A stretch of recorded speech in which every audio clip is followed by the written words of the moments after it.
Gokuldham society एक ऐसी जगह है जहाँ सब लोग एक दूसरे के साथ बहुत प्यार से रहते हैं। सब एक दूसरे की इज्जत करते हैं, हर फेस्टिवल एक साथ मनाते हैं और मुश्किल वक्त में एक दूसरे के साथ खड़े रहते हैं। और इन सब के बीच एक आदमी है, चंपकलाल गड़ा, जो हर किसी को किसी भी गलती करने पर डांटता है, प्यार से समझाता है और सब उसकी इज्जत भी करते हैं। पर क्या पता, अंदर ही अंदर वो सब उससे परेशान भी हो। हर बात पे ज्ञान, हर काम पे दखल और रोज जेठालाल को नए नए ताने। और फिर इमेजिन करो, एक दिन जेठालाल और टप्पू चंपकलाल को जबरदस्ती उसके गांव छोड़कर वापस आ जाए और सोचते हैं कि घर में शांति आ जाएगी। और उनको ये नहीं पता है कि उनके सोसाइटी से सिर्फ चंपकलाल नहीं गया है, बल्कि गोकुलधाम सोसाइटी की शांति चली जाती है। तो आज के वीडियो में हम यही देखेंगे, अगर चंपकलाल गोकुलधाम सोसाइटी से चला जाए तो गोकुलधाम सोसाइटी का क्या हाल होगा। सबसे पहले बात करते हैं भिड़े की। और सबसे पहले चेंज आएगा सोसाइटी के ऑफिस में। भिड़े जो पहले बात बात पे कंप्लेन करता था, अब उसके हाथ में पूरा पावर आ गया है। नोटिस बोर्ड पर वो नए नए रूल्स लगा देता है और तरह तरह के फाइन्स लगा देता है। जैसे कंपाउंड में थोड़ी टेढ़ी बाइक खड़ी है तो फाइन लगा दिया, मेंटेनेंस फीस देने में एक दिन लेट हो गया तो फाइन लगा दिया, किसी ने पानी ज्यादा यूज कर लिया तो फाइन लगा दिया, किसी के घर में गेस्ट आए वो एक दिन ज्यादा रुक गए तो फाइन लगा दिया। अब भिड़े के पास सेक्रेटरी वाली पावर तो पहले ही थी, पर वो उसको कभी यूज नहीं कर पा रहा था। लेकिन अब उसको अपनी मनमानी करने का एक मौका मिल गया था। क्लब हाउस बुकिंग करने पर चार्ज, क्लब हाउस की चेयर यूज करने पर चार्ज, फैन यूज करने पर चार्ज। हवा फ्री थी, पर भिड़े का बस चलता तो वो सांस लेने पर भी चार्ज लगा देता। और ये सब वो सिर्फ जेठालाल को टारगेट करने के लिए करता है, क्योंकि ऑब्वियसली जेठालाल को वो शुरू से पसंद नहीं करता था, लेकिन चंपकलाल के डर या फिर उनकी इज्जत रख के वो कुछ कर नहीं पाता था। अब जब भिड़ा जैसा डिसिप्लिन टीचर ऐसा कर सकता था, तो फिर जेठालाल भी कहाँ रुकने वाला था। उसने भी मेंटेनेंस चेक देना बंद कर दिया। अब इसमें उसका लॉजिक ये था कि जब हम सब चीज़ का चार्ज दे ही रहे हैं तो फिर मैं मेंटेनेंस चेक क्यों दूँ अलग से। और अब तो उसको समझाने के लिए उसके बाबूजी भी नहीं थे। उसने हर बात पर एक ही लाइन बोलना शुरू कर दिया कि मैं कोर्ट जाऊंगा। वो ये सोचने लगा कि मैं इतना बड़ा बिजनेसमैन हूँ, अगर ये मुझ पर ज्यादती करेंगे तो मैं सीधे बड़े से बड़ा वकील कर इन पे केस कर दूंगा। अब उसके अंदर पैसे का ईगो आ गया था। अब सोसाइटी की मीटिंग्स एक मीटिंग नहीं रहती, बल्कि एक जंग का मैदान बन जाती है। भिड़े आज ही नया नया रूल बनाता है और जेठालाल उन रूल्स को तोड़ते जाता है। और इन सब के बीच फंसता है तारक मेहता। और हाँ, वो बबीता जी को लाइन भी खुलकर मारता है अब, बिना किसी के डर के। अब चंपकलाल के ना होने से सबसे बड़ा असर टप्पू सेना की लाइफ पर पड़ता है, क्योंकि टप्पू सेना अपने दादाजी को अपने दोस्त की तरह मानती थी, उनसे सारी बातें शेयर करती थी और उनकी सारी बातें मानती भी थी। और वो चंपकलाल ही था जिसने टप्पू सेना के सारे बच्चों को गलत रास्ते पर जाने से रोक कर रखा था। पर चंपकलाल के जाने से टप्पू सेना को खुली छुट्टी मिल जाती है। वो कॉलेज जाने के बहाने घर से तो निकलते हैं, पर क्लास बंक करके या तो कभी मूवी देखने चले जाते हैं, या कभी घूमने चले जाते हैं, या फिर कभी क्लब चले जाते हैं। चंपकलाल ने जिन जिन चीजों से उसे रोक कर रखा था, वो सब वो वही चीजें करने लगते हैं। यहाँ तक कि वो अपने घर से पैसे चुरा कर नशा भी करने लगते हैं और रात दिन आवारागर्दी करते हैं। वो पूरी तरह से बिगड़ जाते हैं, अपनी मम्मी पापा की एक भी बात नहीं सुनते, बल्कि वो उल्टा जवाब देते हैं, बदतमीजी करते हैं और सबके पेरेंट्स काफी परेशान हो जाते हैं। जिस टप्पू सेना को लोग संस्कारी मानते थे, वही अपने सारे संस्कार भूल जाते हैं। जो बच्चे टप्पू सेना के दोस्त बनना चाहते थे, वो अब उनसे दूर भागते हैं।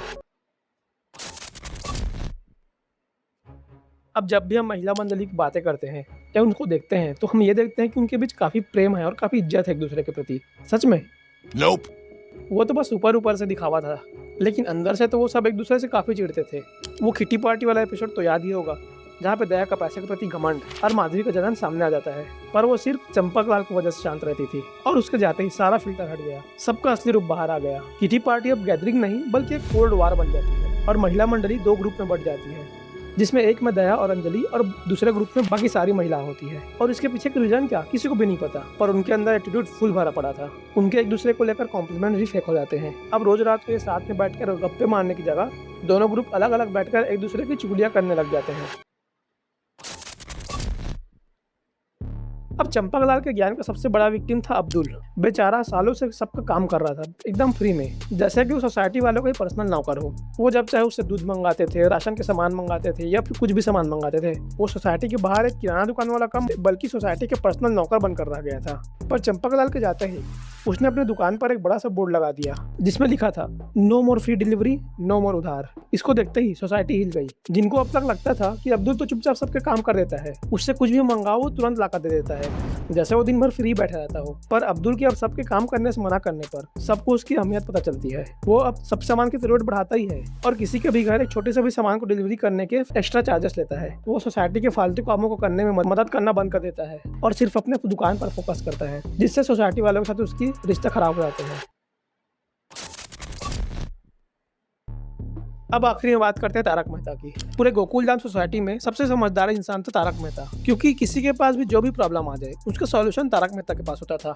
सालों तक ये बंदा मीडिएटर बनकर रहा। जब भी जेठालाल फंसता था वो तारक मेहता को बुलाता था। भिड़े गुस्सा करता था तो तारक मेहता को बुलाया जाता था।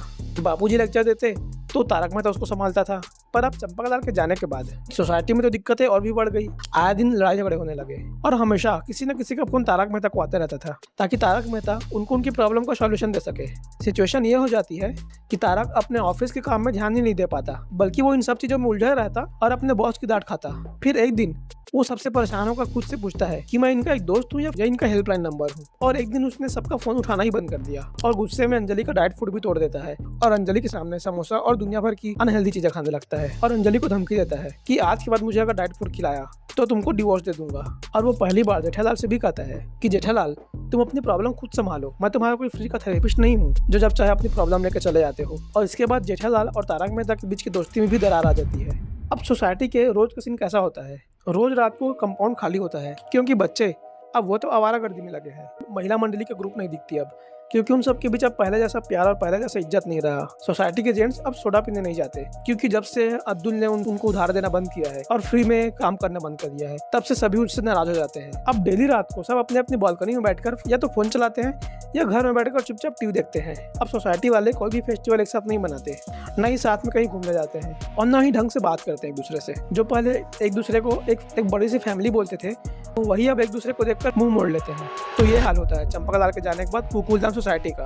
और तुम्हें क्या लगता है कि चंपकलाल के जाने के बाद गोकुलधाम सोसाइटी में और क्या क्या हो सकते हैं?